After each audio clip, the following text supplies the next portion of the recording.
Xperia Play, the first ever Android gaming phone, was ahead of its time, and there are plenty topics that I can talk about regarding this PlayStation phone. The timeless slide-out design, solid controls, great built-in PS1 emulator, or even solid overall emulation capabilities. But I have decided that today I will talk about the great native mobile games from their golden era, back when Gameloft was on top of the mobile game, with their approach of ripping off famous AAA console titles and bringing them into the mobile world. So today I've loaded up my Xperia Play with a bunch of impressive games, and we are taking a trip down memory lane to back when the mobile gaming was in bloom. So let's get cracking. Let's start with this one. Can you tell me what it was inspired by? If you were guessing Uncharted, you'd be correct. This is exactly what Gameloft was best at. Their ripoffs were just too good. Shadow Guardian is a faithful mobile Uncharted, that means third-person action-adventure puzzle-solving game with a lot of jumping and climbing. Looks like we got an intruder. Chico, what do you want? You want some attention. Okay, here you go, few scratches, viewers can wait. You feel any better? Good, where did I? Shadow Guardian. I'm not gonna be pretending like it is a game of the year or something, cause clearly it isn't. It is far from being perfect, but it has a lot of character. Aiming and shooting with Xperia Play dual sliding discs is not as easy, but I've managed to kill a few enemies. Eventually I was overwhelmed by this soldier playing dirty game with a shield, but overall I feel this game has still a lot to offer even in 2025. Same like our next contender, Lara Croft and the Guardian of the Light, developed by Crystal Dynamics, believe it or not, and published by Square Enix. I knew you'd come back for more. Here you go, sweetheart. This game is not your classical Tomb Raider Lara Croft experience. It is more of a twin-stick isometric shooter with action-adventure elements in it.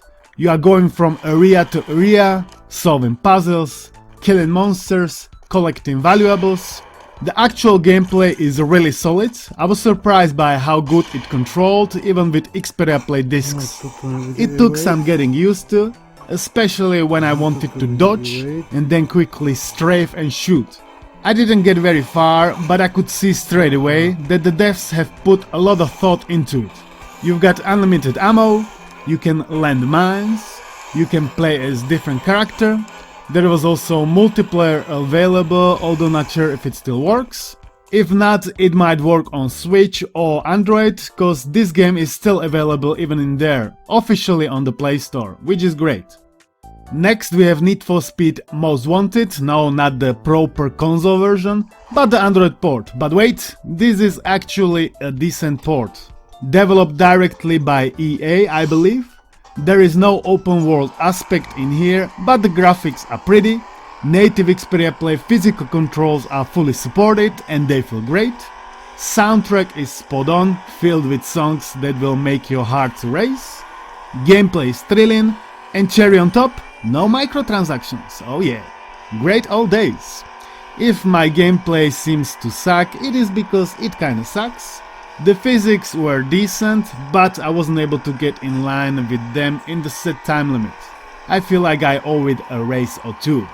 This game is actually still being sold on Google Play Store, even in 2025, but for example my Galaxy S24 doesn't support it anymore, so you might wanna dig a little deeper to get a patched APK for new version of Android, if there is something like that, or you just wanna use older phone. You're not gonna find following game on the Google Play Store though. Sacred Odyssey, A Rise of Ayden. Another Gameloft masterpiece from back in the day.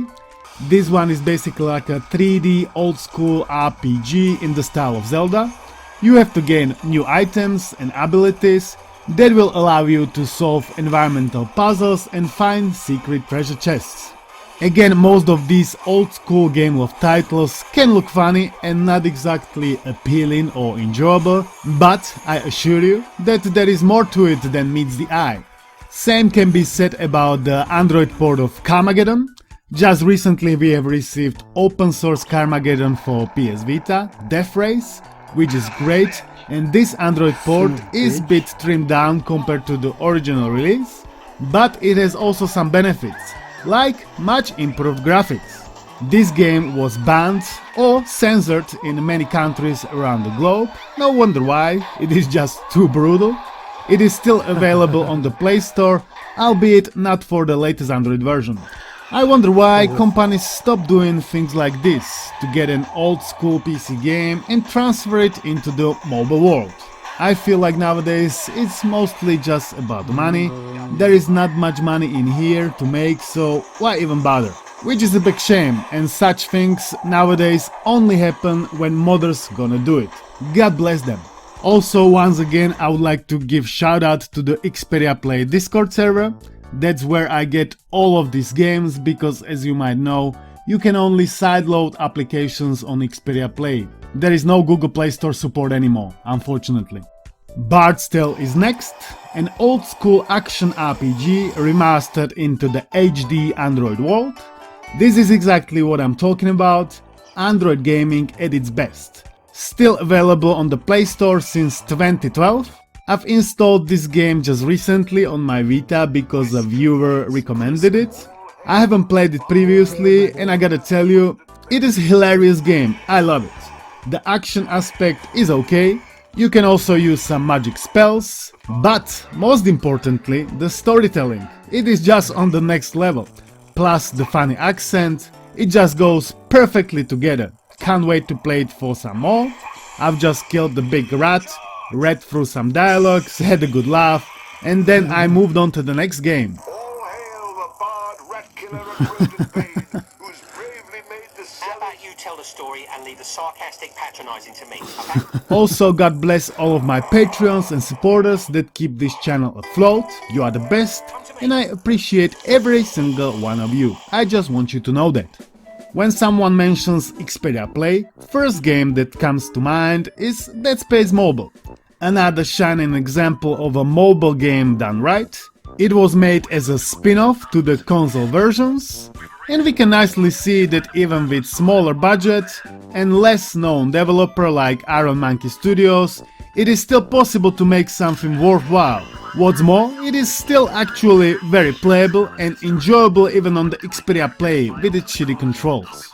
And Shadowgun is also no exception. This is a super graphically impressive third-person cover-based shooter, inspired by the likes of Gears of War, and even though it's third-person shooter, the controls are absolutely solid. It was developed by Madfinger Games, a Czech-based developers from Brno, so my brothers, cause I'm from Slovakia. It is a super solid game that you can nowadays only sideload cause it was discontinued, unfortunately. Same studio is also behind more great titles like Dead Trigger series. When I first tried Dead Trigger, I thought to myself, this is actually a decent game, and I kept playing it and killing all the zombie hordes ever after. And even when I try it now, I can still see why I liked it so much. Cause it is still amazing, it still holds up even nowadays in 2025, even with the graphics from 2012. That's what I call great mobile game. More great mobile games came to Xperia Play from Rockstar. You knew it's coming, cause it would be a sin if I at least wouldn't mention it. All of these Android Rockstar ports feel amazing, and they were released back in 2011. That means it's a miracle it even runs on Xperia Play, cause remember, it has single core CPU clocked at 1 GHz and 512 MB of RAM, which is not a lot. In spite of that, GTA 3, Vice City, Max Payne and even Chinatown Wars are natively playable. I had some issues with GTA 3 frame rate, it was running a bit slower than Vice City. Luckily, we can customize resolution and bunch of other graphical settings in the options, which is a feature that should be included with every single mobile game. Chinatown Wars was also playable, physical Xperia buttons were supported, but the circle paths for some reason were not working. Frame rate was okay though. Let's move on to the native port of Jet Set Radio Future from the Sega Heritage Collection. I've said it few times already and I'll say it again. I love when companies were doing this. Sega releasing its own legacy games for mobile, like Sonic Adventure or Jet Set Radio, and calling it Heritage. Rockstar releasing its bangers, EA doing spin-offs or remakes like Most Wanted and Dead Space Mobile. Man, what happened? I don't know. I think mostly because of this, I'm still stuck in the past and playing old mobile games on Xperia Play and creating a video about it, so you can feel the same. Hope I somewhat achieved it. Yeah, I know the frame rate sucked, it was running really slow, but you cannot really deny it was a revolutionary approach. Last two games are on this list because of me, I'm not gonna lie. I've installed them only because I like the names, Predators and Prince of Persia. I'm a big fan of Predator and I've never heard about this game, so naturally I was drawn to it. I've tried it and I gotta say, I wasn't disappointed, quite opposite, I was pleasantly surprised. It was exactly what I expected from a proper Predator game, to kill, to murder and to shred to pieces. There is not much of variety in the environment, but the action is super solid and I was very far from mastering it, so naturally I wanna experience it for some more and get better at it.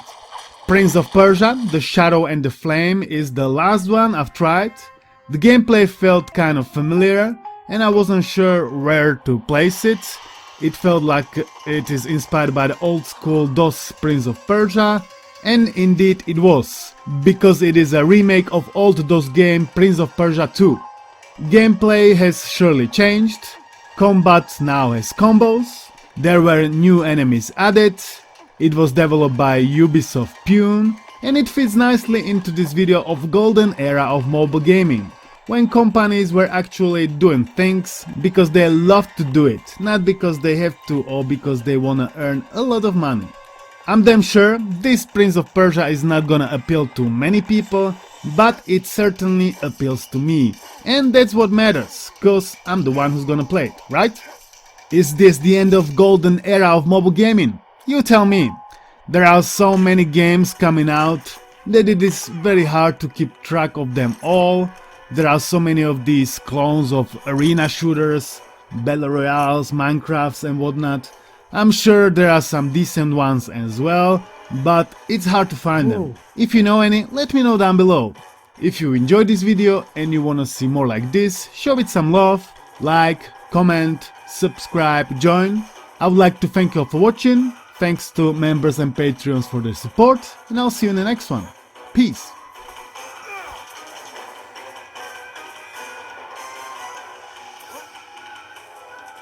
Gotta get a car.